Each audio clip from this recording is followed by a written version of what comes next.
Hi, good morning all. Thank you for being here today.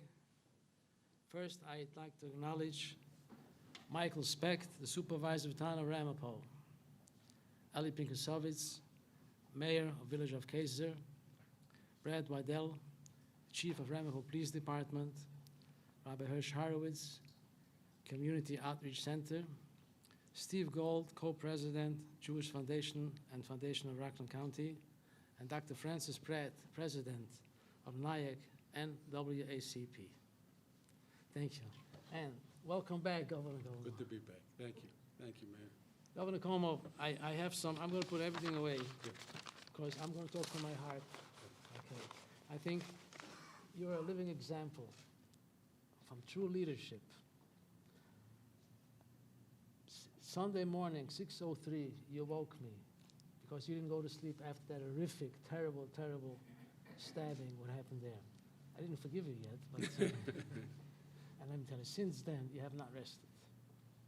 True leadership, going out, meeting community leaders, hearing the concerns, and putting a plan into action.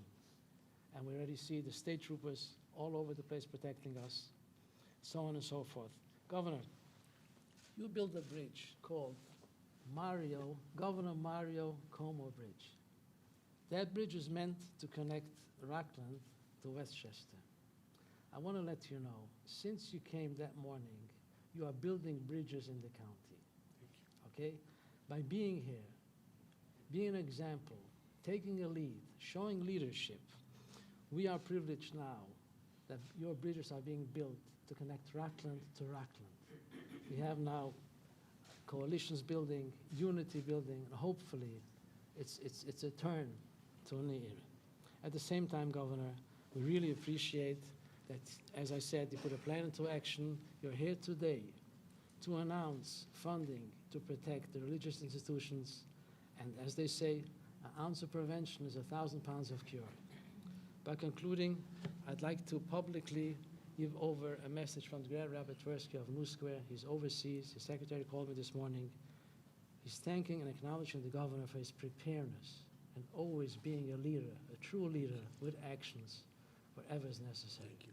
And now my pleasure, I want to introduce to you Governor Andrew Cuomo. Thank you.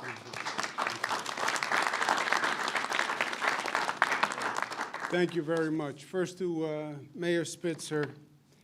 He talks about leadership. He should know. If he wants to see leadership, he should look in the mirror because that's where leadership exists.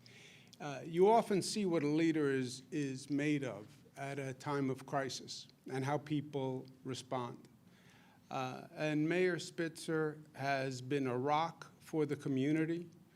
He's been comforting and calm, but he's also been a strong advocate for the community.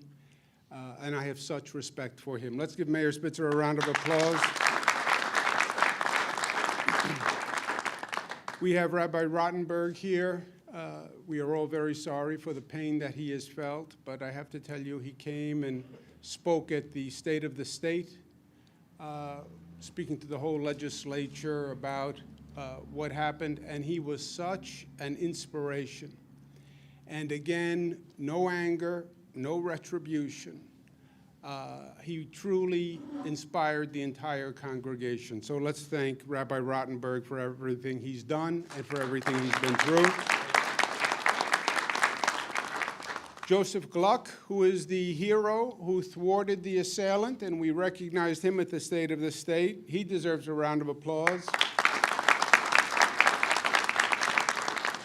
We have with us from my team Robert Mahika, who is the budget director. We have Michael Copey, the director of New York State Emergency Management. We have Kevin Bruin, who you'll hear from in a moment, who's the first deputy superintendent of the New York State Police. And we have Joe Tripotto. It's an Italian name. I shouldn't have a problem with that.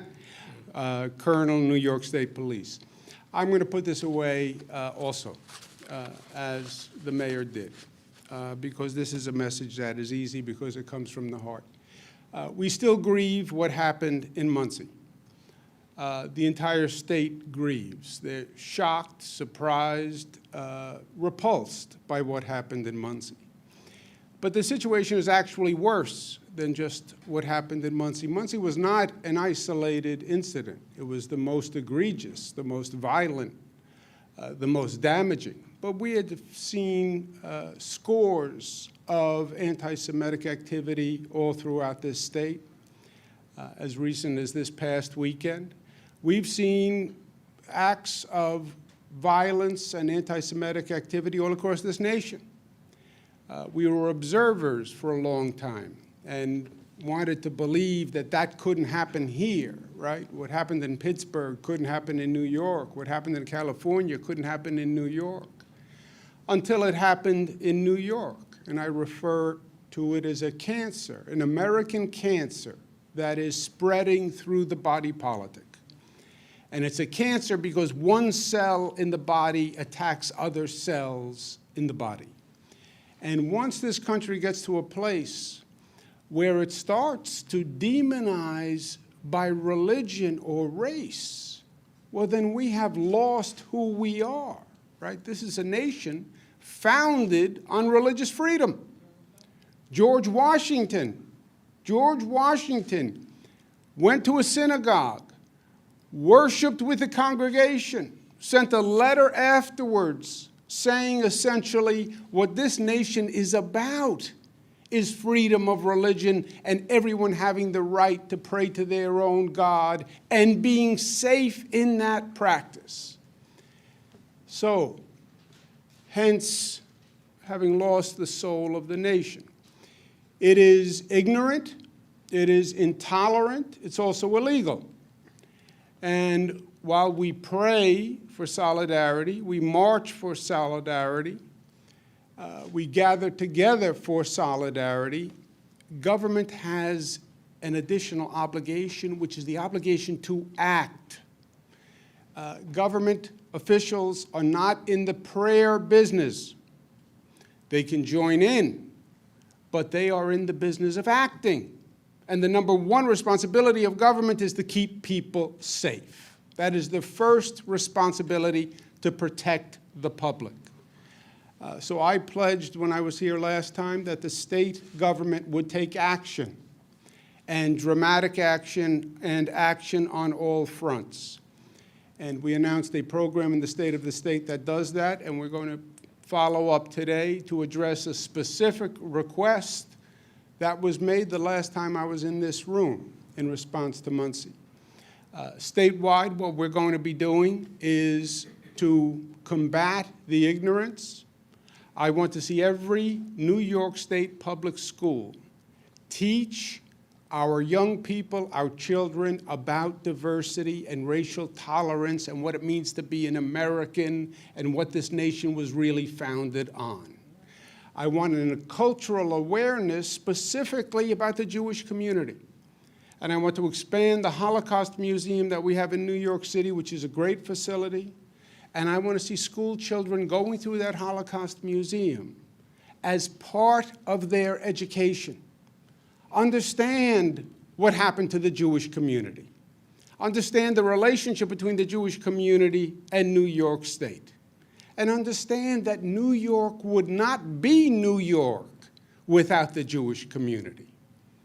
We're organizing faith leaders all across the state, because whether it is Judaism or Christianity or Hinduism, every religion has the same basic concept that the strongest four-letter word is love and not hate. And it is about tolerance. So leadership from our faith community.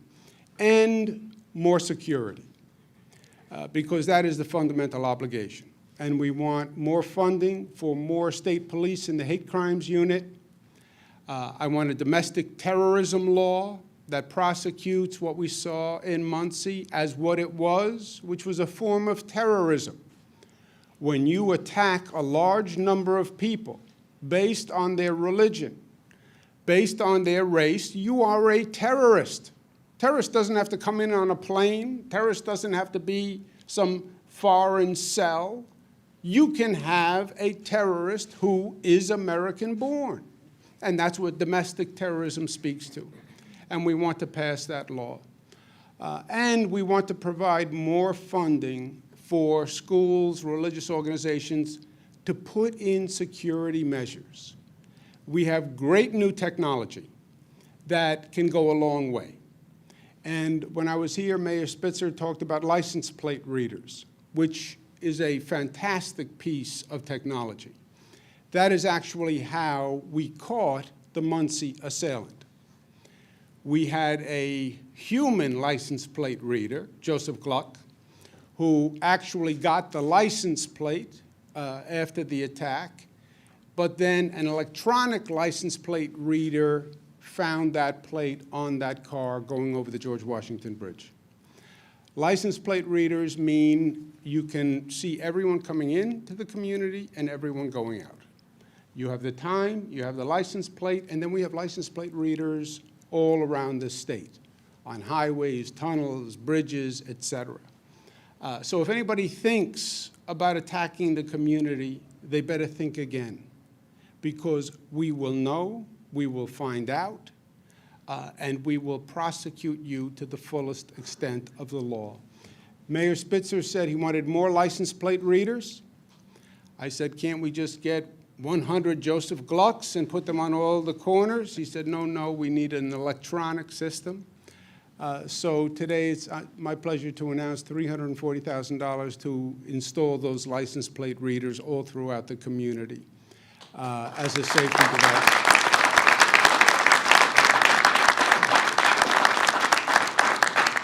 And this is just the beginning. We're going to implement the agenda that I laid out in the State of the State.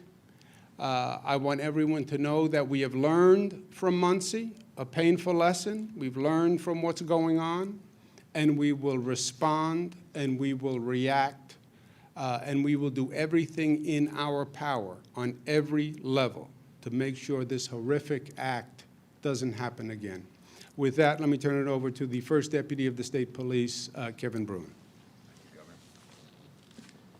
Good morning. Just some further background on license plate readers. As the governor has said, license plate readers can help keep our communities safe and fight against these disturbing acts of hate. Automatic license plate readers, or LPRs as they're commonly known, are high-speed computerized cameras that can be mounted on telephone poles, street lights, highway overpasses, in mobile trailers, or on the backs of police cars. License plate readers function by capturing all license plate numbers that come into view, along with the location, date, and time. That data, which includes a photograph of the vehicle, is then uploaded to a central server and relayed and shared among police agencies. And as the governor has said, one example of how critical this technology can be is that a license plate reader mounted on the George Washington Bridge helped track the Monsey attacker and ultimately leading to his arrest. So this funding will install the license plate readers in New Square and in Monsey. It will not only help us capture criminals, it will also help us deter folks from committing these acts in the first place. And now it's my honor to introduce the brave man who risked his life not only to stop the Monsey attacker, but also, as the governor said, memorize the license plate number and all that chaos. Joseph Gluck.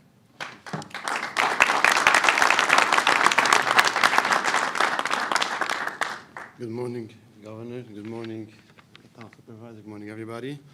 Thank you for coming back to our community this morning and for your unwavering support always. When our community was attacked earlier this month, Governor Cuomo was here in less than 10 hours to stand arm in arm with us through our worst nightmares. He demonstrated that true leadership demands action, not just words. By memorizing the license plate number, I was able, with God's help, nothing me, it was only God that helped me, made me go find it, to help the police track down the attacker by the cameras on the bridge. But this would not have been possible. Without the license plate readers on the bridge, nobody wouldn't have helped nothing.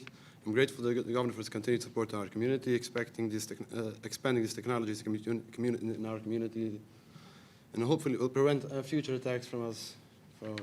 Thank you. Thank you so much. Very nice. Thank you. You did beautiful. Okay. Thank you to all who are here. We'll take any on-topic questions. I'll then take off-topic questions. So my colleagues can get on with their day. Any questions for myself or Mayor Spitzer, anyone who's here? Governor, would you support, there's a robust discussion in Albany right now about perhaps adding hate crimes to the bail reform, tweaking the reform a little bit. Would you support that? Yeah, the bail reform issue, I'm very proud of what we did last year, because the bail system was inherently unjust. The bail system was dependent on wealth, not merit, not risk of flight. It was all about wealth. If you can make bail, you'd stay out of jail. If you can't make bail, you would be in jail. So it shouldn't be about how rich you are, right? The justice system is supposed to be blind to wealth. So we made significant reforms. They just went into effect officially January 1, as you know. We are now looking at the effect of those changes and considering other changes. It's a complicated system. You make one change in one part of the system, it has ramifications in other parts of the system. So that's what we're evaluating now. And we have an open discussion, and we're speaking to all sorts of engaged and informed sources. And over the next few weeks, we'll be having the conversation with the legislature as to what adjustments do we want to make. Governor, I'm talking to members of the community and to security experts. They've said that this is a soft target, that they need more money in order to harden up their security. Will there be other money from the state to help them do that with license plate readers and that? Short answer is yes. We made $45 million additional available. I'm going to have a proposal in our state budget. The budget director is here, Robert Mejica, for additional security funds.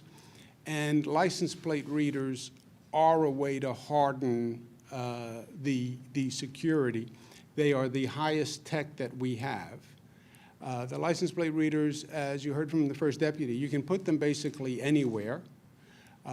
And they capture every vehicle, every license plate coming down that road. They can run it against a database and then have an alert if that plate triggers an alert.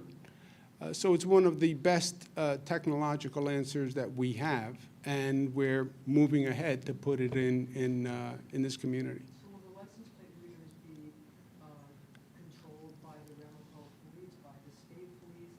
And how many license plate readers will this run? You want to speak to that, Kenny? Yeah, I'm not exactly sure of the numbers of license plate readers, and the community and the Ramapo police will put them in the locations that they think is most appropriate, and they will share them with the state police. And that can be further shared with other law enforcement agencies. But, how will you be able to determine if there's somebody coming into the community with wanting to do that? Well, you hope that the knowledge that this kind of technology is in place makes them think about not doing it and going somewhere else, or not doing it at all. But there are other things. For example, if someone is engaging in these acts on a lower level and is wanted for hateful activity, racist graffiti, that sort of thing, and there's an arrest warrant out for them, that triggering of the LPR can result in them immediately being arrested, which would prevent an act. It's sometimes hard to show how something didn't happen, but that's the way it would be prevented. So it's also a deterrent. It's a deterrent, and in fact could result in somebody being arrested on a more minor offense when they had something more dramatic planned. Thank you. Yeah, just to expand on the First Step's point, you first pick the locations that you think are strategic as entrances to a community in this instance, or exits from a community. The license plate readers, as I said, you often won't see the license plate reader. But people will know that community has license plate readers. The license plate reader picks the plate and within seconds, literally, runs the plate and the registered owner of that vehicle, and you can find out a lot of information that is on police files. They'll contact, those police files will go through the local police, they'll go to the state police.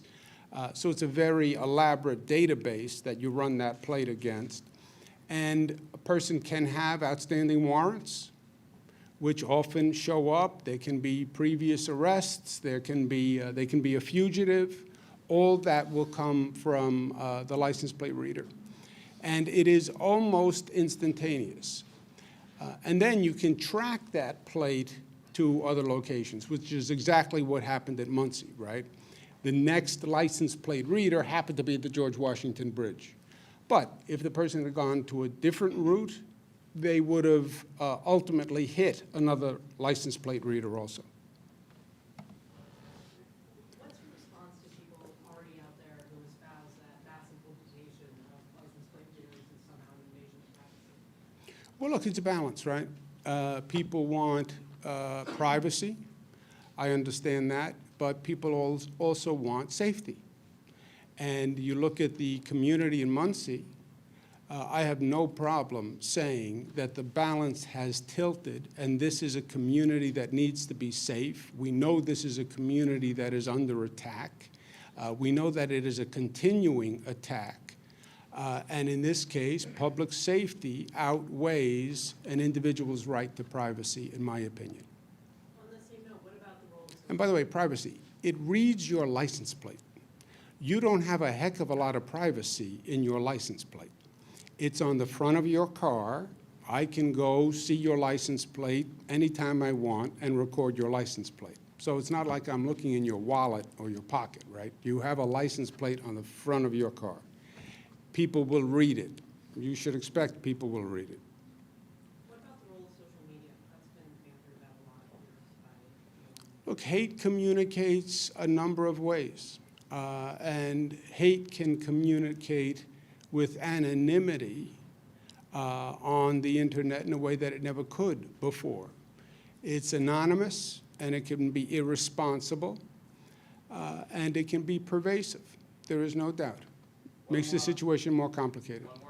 Yes, Governor, aside from the security measures, is there more funding intended for mental health treatment? The person who was accused in the Boucher Road attack, his attorney says he has a history of mental illness. Is there that component being Yes, yes, the budget will have a robust investment in mental health also. Last one. Okay, Governor, I'm the special military correspondent from Israel. I came to the United States to cover the story, especially after question. You employed very strong words like cancer, about domestic terrorism. And second of all, in Israel, you know, it's not only about money, but also about doctrine, security doctrine. Can you tell us more about this doctrine? What is your analogy to this situation?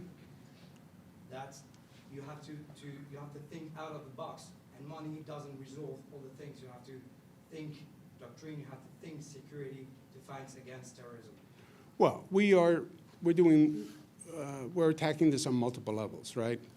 Education, literally changing the curriculum in schools, cultural, understanding different cultures, expanding a Holocaust museum so every child can go through the Holocaust museum, getting all faith leaders from all religions to preach what is true, that this is ugly and this is hate and it is intolerant and it is violative of almost every religious doctrine.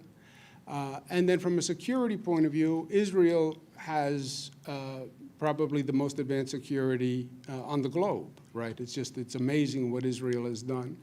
But that is grown over decades of having been targeted and having neighbors to the left and to the right.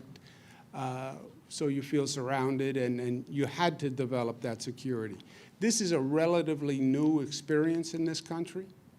I can't think in my lifetime of anything this ugly and anything this pernicious and anything this widespread. We've had isolated incidents over time, but they flared up and then it went away. We're seeing something in this country we've never seen before. So yes, more security, and then balancing the security with the right to privacy, which is also a balance this nation has to work out again, without the experience that Israel has, right? You walk through Jerusalem, you're on a camera almost anywhere in Jerusalem at any given time. The technology is just amazing.